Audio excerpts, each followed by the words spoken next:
Alors, je suis retombé sur la vidéo dont je parlais, là où il y avait un internaute, enfin un youtubeur français qui faisait une visite de la station, donc c'était Stardust, hein. Donc Stardust, j'ai rien contre toi, hein, grand respect, tu t'intéresses à l'espace, t'as plein de vidéos sur l'espace, c'est très bien expliqué, on sent que t'es quelqu'un de passionné, et pas de problème avec ça. Mais après, j'ai vu que t'avais fait une vidéo sur ça, là. La face cachée de la Terre plate. On regardera après. J'ai commencé à regarder, tu vois, 30 secondes un peu. Je sais pas de quoi tu vas parler, mais je voudrais juste voir si t'es un peu. Enfin, on va voir. Mais cette vidéo-là que t'avais faite sur une visite guidée de la station, j'étais tombé dessus, j'avais regardé ça C'est aussi un grand labyrinthe. attentivement, avec tes commentaires, etc. Et puis, bon, toujours là, cette immense courbure, hein, c'est quand même incroyable ça. Et il filme l'ISS avec quoi là? Enfin bref. Et moi, ce qui m'avait un peu étonné dans ta visite, c'est qu'on voyait personne. Donc, bon, je pense pas que ce soit toi qui sois allé filmer dans la station, hein. C'est un film que tu as récupéré sur le site de la NASA ou de l'ESA, je sais pas. Et on voit personne. Lui, je vous offre une visite guidée en douceur de ce laboratoire spatial suspendu à 400 km au-dessus de la Terre. Bon, alors Stardust, à 400 km, tu vois pas une courbure comme ça. Ils sont pas à 400 km là. C'est quoi cette image? C'est encore une image trafiquée, c'est CGI, retouché? C'est pas. C'est filmé La avec HD quoi? est fortement recommandée. Ok.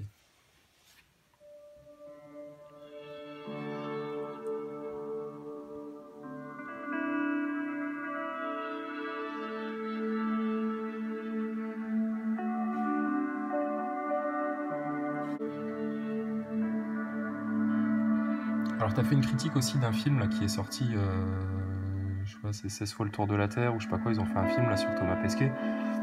Je sais pas, cette connivence entre le cinéma et puis l'ISS, c'est quand même culotté de leur part, hein, parce qu'ils te font un film au cinéma pour t'expliquer que c'est la réalité, ce qu'ils font en studio. Non, oui, parce que bah, je pars du principe, oui, que l'ISS c'est quelque chose qui est complètement faux, bien sûr.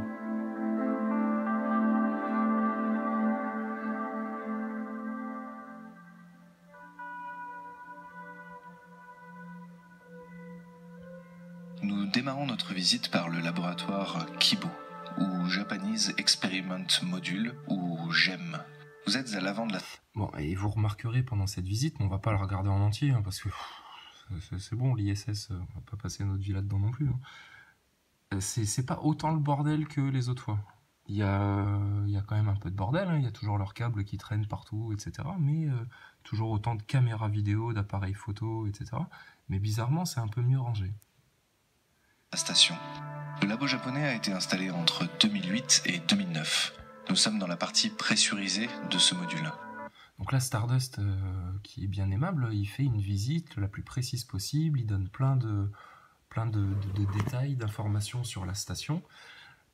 Bah, en gros, t'as le booklet d'un jeu de rôle, et puis t'es en train de lire tous les détails, hein, c'est tout ce que tu fais, Stardust. Parce que, oui, ça paraît cohérent, etc. Bah, manquerait plus que ça, que ce soit... Il y a déjà assez d'incohérence pour qu'il y ait quand même un minimum de cohérence quand même. Mais, ouais, c'est un peu comme un jeu de rôle, c'est-à-dire c'est fort détaillé, il y a le décor, on te met dans l'ambiance, mais en fait, tout ça, c'est du pipeau. Au fond, 2 hublots et un sas qui permet de mettre des objets dans l'espace. Alors, les hublots Stardust, à quoi servent les obturateurs? Si les verres sont polarisés et qu'on ne craint pas la lumière du soleil, si on gère assez bien de dévier la station quand il y a des débris à éviter dans l'espace et que ça risque pas de percuter un carreau, alors à ce moment-là, bah, l'obturateur ne sert à rien non plus. Donc, à quoi servent les obturateurs des hublots? Question. Les volets des 2 hublots sont fermés, mais si on les ouvre, on a une vue sur le module EF qui est une table d'expérimentation à l'extérieur de la station. À bord de Kibo, on peut manipuler les expériences sur cette table à l'aide d'un bras robotique. Au-dessus du sas, au plafond, il y a une autre partie de Kibo, un petit module de stockage et d'expérience. En parlant de stockage, des pièces détachées sont aussi stockées sur une partie de la plateforme extérieure de Kibo.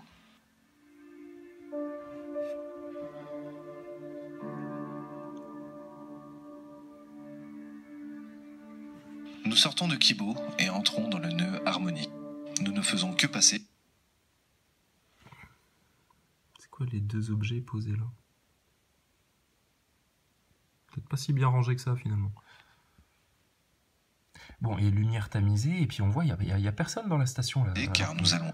Ils devraient, même si tu fais une visite comme ça filmée, à quel moment ils ont pu filmer ça sans qu'on croise personne pendant toute la visite? Parce que t'as forcément un mec qui a besoin d'aller chier un coup, un mec qui une petite italienne qui va faire son snack time dans la cuisine, un mec qui va chercher un truc pendant que lui fait la visite avec sa caméra. En face, en suivant les inscriptions To Call. Ces inscriptions sont bien utiles pour un astronaute perdu dans la station. Un astronaute perdu dans la station, attends, ils sont censés s'entraîner pendant 7 ans, connaître la station sur le bout des doigts, mais qu'est-ce que tu veux qu'ils se perdent? C'est pas... Parce qu'au début de la vidéo, tu dis que c'est un labyrinthe, faut pas exagérer non plus, c'est grand comme un terrain de foot. Hein. Donc, ça va, ils vont pas se perdre. Il sait où il va. Et nous entrons dans Columbus, le laboratoire européen. Il a été installé notamment par un Français, Léopold Eyart, en utilisant le bras robotique de la station. Il est bien moins grand que le labo japonais, mais lui aussi peut faire des expériences à l'extérieur. À gauche, il y a une grande barre de métal grise repliée. C'est le fauteuil Mares. Actuellement, à bord de l'ISS, il est déplié et utilisé notamment par Thomas Pesquet dans le cadre de ses expériences. Ce module est utilisé par tous les astronautes européens dans le cadre de leur mission. Et dans le langage, du coup, Stardust, qui est un passionné d'espace, il reprend le même champ lexical, c'est-à-dire des expériences. Voilà, on reste toujours flou. C'est des scientifiques qui ont dit. Quel scientifique, de quel, on ne sait pas. Mais il y a des scientifiques qui ont dit que. D'accord, argument d'autorité. Et là, ils font des expériences. Donc, expérience, c'est de l'occulte presque. Hein. Tu peux pas savoir, tu peux pas comprendre. Quelle expérience exactement? Ça reste toujours flou quand vous parlez, quand eux parlent des expériences, parce que Stardust, bien sûr que je te mets absolument pas dans le lot des gens qui font du complot. Non, toi t'as un mec passionné d'espace depuis que t'es gamin, probablement, qui t'est intéressé à qui connaît tous les noms des modules, etc. Enfin, t'as un érudit de tout ça, t'as un érudit du jeu de rôle NASA, ESA, ISS et tout le team. Mais donc toi, tu peux pas remettre ça en question. À aucun moment, tu peux accepter, donc j'ai hâte de voir ce que tu racontes dans ta vidéo sur la Terre plate, mais à aucun moment, tu peux accepter le fait que tout ça, en fait, c'est un décor de cinéma et qu'on te monte un canular depuis 50 ans. Tu peux pas remettre ça en question, tu pourras jamais. Parce que c'est ton doudou, en fait, c'est ta passion. Voilà. C'est tout. Enlève à Ronaldo un ballon de foot et puis voilà, tu lui dis que les ballons de foot ça n'existe pas. Il dit oh, toi c'est pareil. Toi on te dit que l'ISS ça n'existe pas. Tu craques un slip. Et pourtant je te promets, hein, je suis pas débile. Ceux qui avancent les mêmes propos que moi sont pas des débiles non plus. Ils connaissent quand même un minimum, peut-être pas de manière aussi poussée que toi, à savoir quelle taille font les modules, etc. À la limite on s'en fout. Mais ils ont quand même regardé ces vidéos sur l'espace, et puis ils s'y sont intéressés, et puis ils se sont intéressés à la science. Mais eux sont arrivés à la conclusion, comme moi, que non, ça tient pas debout leur truc, c'est pas normal. Franchement, Stardust, regarde. Tu vois, leur rouleau de câbles à la con, etc. Mais ils ont pas un moyen de les attacher mieux que ça. Et tu vas me dire que l'autre, quand à Halloween, il était déguisé en gorille, et puis qu'il poussait les câbles, il poussait tout, et puis que ça bougeait dans tous les sens, il prenait pas un risque pour le matériel. Et dans quel but? Pour se faire plaisir à Halloween, et puis faire les cons. Et l'autre qui le ramène dans son grand sac en jute, comme ça, grande comme un sarcophage, à aucun moment il sent qu'il y a un corps dedans. Donc il a fait semblant mais qu'est-ce qu'on nous fait? C'est quoi ce cirque? Tu comprends que c'est un cirque en fait tout ça, parce que vous enrobez ça dans un...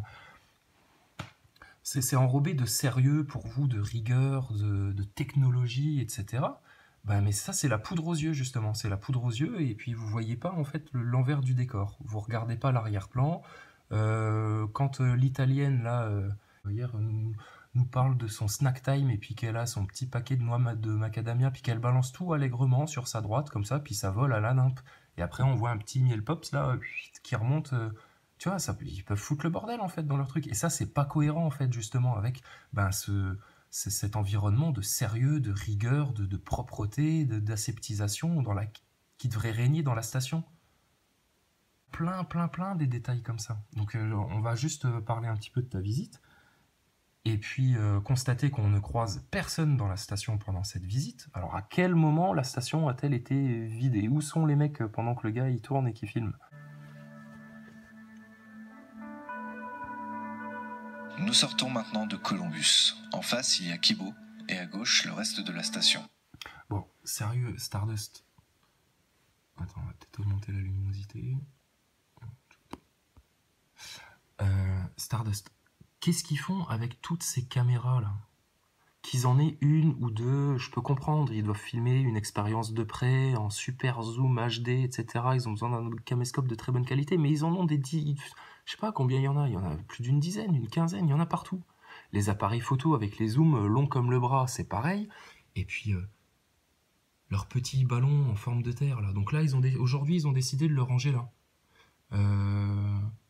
La dernière fois, Steve Swanson, quand il nous a visité la station, il rangeait son ballon dans le module japonais où il y a les élastiques là pour que le truc se barre pas. Et puis franchement, ils s'en servent pourquoi de ce ballon-là? À part pour le placer, tu vois, de manière assez subtile dans le décor, tu vois, pour que ton inconscient il continue à être imprimé par le globe.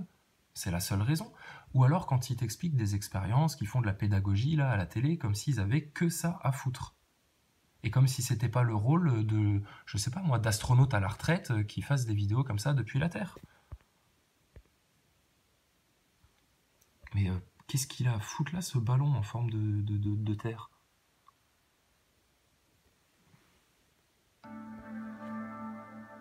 Entre Columbus et Kibo, voici le nœud Harmony. Il sert de connexion. Il a des ports d'amarrage libres en haut, en bas et devant pour les cargos et futurs vaisseaux. Parce que là, Stardust, sans vouloir te porter la critique, hein, loin de là, parce que je respecte la quantité de travail que tu as dû fournir pour toutes tes vidéos et à quel point tu te passionnes pour ce domaine-là. Mais tu répètes juste. À aucun moment, tu as réfléchi sur ça en te disant, mais est-ce que ça c'est cohérent et est-ce que ça c'est normal? Tu t'es pas autorisé à le faire. Non, tu as juste bien tout appris, toutes les fiches techniques, etc., qui sont données au grand public par la NASA pour tous les passionnés d'espace, tu vois, pour qui cernent bien le jeu de rôle, mais t'as pas remis ça en question. Et on remarquera aussi de temps en temps que les lumières, elles viennent de néons qui se trouvent dans les arêtes, hein, en haut, en bas, enfin, c'est des néons. Par moments, ils ont une lumière éclatante, ce qui leur permet de sortir des vidéos en super bonne définition, et puis par moments la lumière elle est un petit peu merdique comme ça, notamment sur certaines de leurs photos, comme s'ils étaient un peu dans la pénombre tout le temps. Et puis tu regarderas Stardust, la vidéo quand Thomas Pesquet arrive dans la station, franchement c'est quoi cette qualité d'image? Pourquoi à ce moment-là la qualité d'image elle est merdique? Pourquoi on n'a pas une qualité d'image comme on l'a sur toutes les autres vidéos, c'est-à-dire plutôt de bonne facture? Donc pourquoi au moment où c'est en direct avec les familles, avec du public, et puis que le mec arrive dans la station, et je te rappelle quand il arrive dans la station, à aucun moment tu le vois aller changer sa couche, hein, parce qu'ils sont censés avoir des couches au cul pour faire leurs besoins dedans pendant le trajet qui dure plusieurs heures. Non, les mecs sortent de leur capsule, hop, ils arrivent dans la station, ils se prennent dans les bras, ils s'embrassent, et puis 3 minutes après, tu les vois devant la caméra, micro devant la bouche, et puis là, pour le coup, ils ont des micro-casques, tu vois, ils mettent des vieux écouteurs un peu comme dans les années 80, là, et puis un petit micro devant la bouche, et puis t'as un son tout merdique comme ça, comme s'ils étaient super loin. L'image, elle est franchement mauvaise. On croirait, je te jure, un film roumain des années 80, quoi.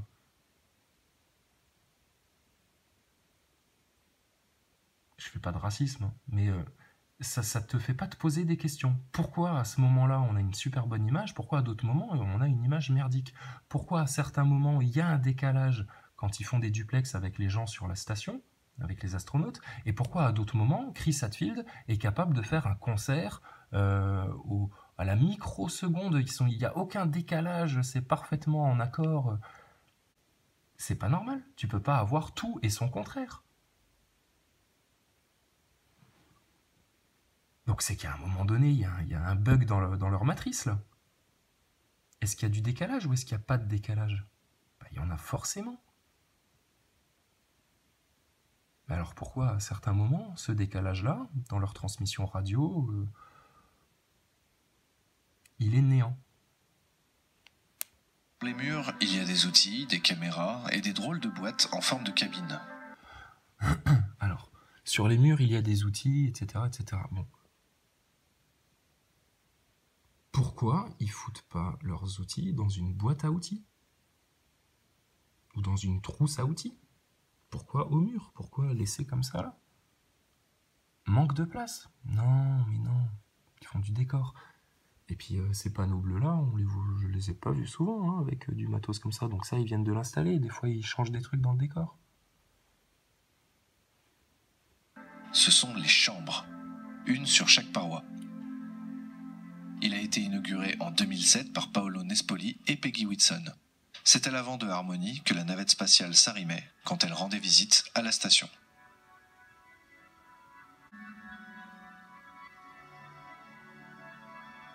Puis t'as la musique qui te met dans l'ambiance aussi. Hein.